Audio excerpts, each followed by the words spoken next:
Now, the Old Testament, it's made up of 39 books and covers 4,000 years.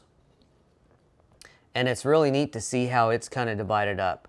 So we've got 17 historical books and 17 prophetical books. We've got 5 books, the Torah, the Pentateuch for history, 5 major ones there. And then you have 5 major prophetical books.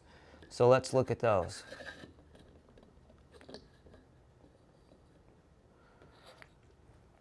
Well, the Torah, the Pentateuch, you got Genesis, Exodus, Leviticus, Numbers, and Deuteronomy. And then for the 5 major prophets, you have Isaiah, Jeremiah, Lamentations, Ezekiel, and Daniel. Now, Jeremiah wrote Jeremiah and Lamentations. And so those 5 major prophets. And you'll see the New Testament writers often are quoting these prophets. And I think Isaiah might be the most quoted one that you'll see in there. And of course, the prophets are speaking and prophesying many things. Well, much of it, of course, is about the Christ, the King, the Messiah that is to come.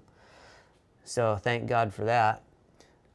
So out of those 17, you start off with the 5. Now you got 5 poetical books, which are Job, Psalms, Proverbs, Song of Solomon, and Ecclesiastes.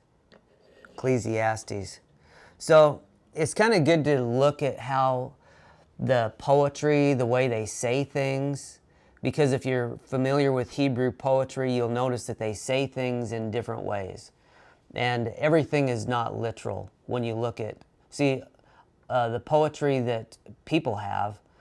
Americans, we have poetry, other nations have poetry, and it's not always literal, but it can be figurative of different things. Now, let's look at the 12, because 5 and 12 is 17. Now, of the 12 minor historical and the 12 minor prophets, 9 of them are pre the exile, the Babylonian exile. So when we're looking at, you had King David, Saul, David, Solomon, and then after that, that was the only time the kingdom was united. After that, it's divided into Israel and Judah. And of course, there was many prophets that God sent throughout this time to warn them to turn back to God, which so many times they did not turn back to God. Even in becoming very prosperous, a lot of times in their prosperity, they turned from God because they thought self-sufficient instead of relying on God. So when it's talking about so many of these books being pre-exilic, the Babylonian exile, because right here when Daniel is in, Assyria had taken over up here, but then that's when they took over Israel. Judah was then taken over by Babylon, and Daniel was taken into Babylon. Well, before that exile to Babylon, you have these 12 minor historical and 12 minor prophets. And then you have, actually I'll just go over who those are, which I'll have to read them here. The 12 minor historical are Joshua, Judges, Ruth, 1st and 2nd Samuel, 1st and 2nd Kings, 1st and 2nd Chronicles. That's the historical. As far as the minor prophets, you've got these 9, Hosea, Joel, Amos, Obadiah, Jonah, Micah, Nahum, Habakkuk, and Zephaniah. And I tell you, if you like a good read, man, it is really neat to read. And I was just reading Hosea last night and Joel and Amos. And they're easy books to read. It doesn't take you that long to read them.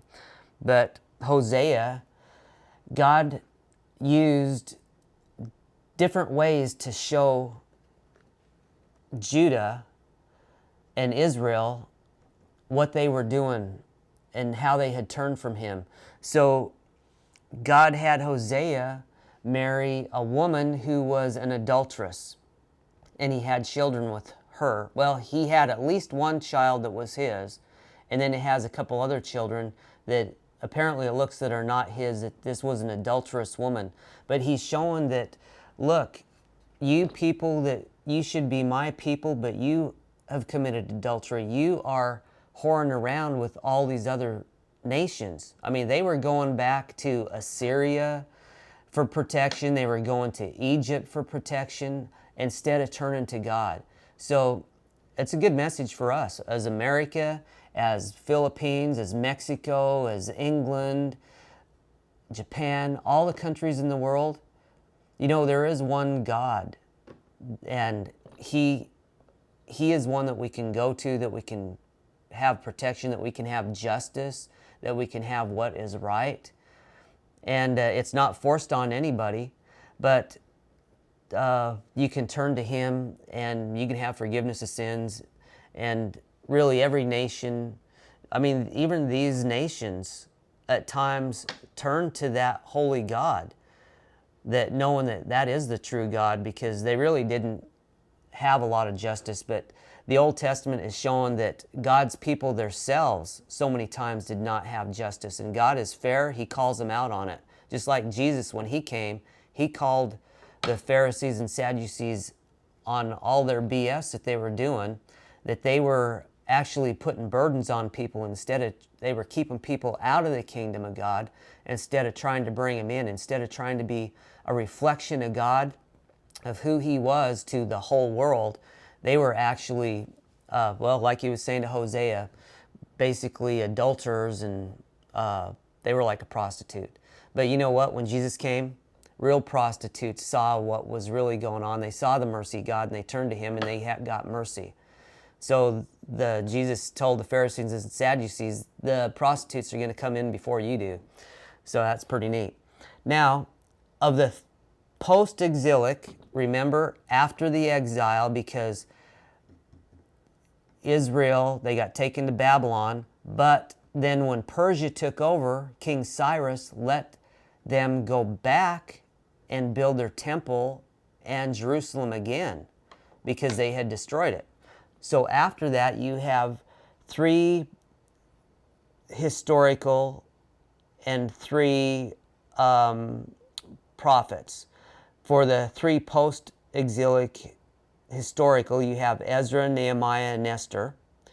And for the 3 post-exilic prophets, you have Haggai, Zechariah, and Malachi. And then you have, I can't remember how much, maybe 400 years gap before Jesus came. And that's where this new era came in, with John the Baptist speaking of the one that was to come. So that's kind of exciting. Okay, well, I hope that helps you in understanding the Old Testament and the New Testament books. And I just hope that you start reading them, because it's a fantastic truth and very helpful in the way that we should go as just as a regular person, that because it's easy, simple. Basically, it all comes down to the good news that Jesus is the King, the King and His kingdom that was to come. Turn to Jesus, follow Him, love God, love others, and do good. So God bless you, and I hope that helps you out.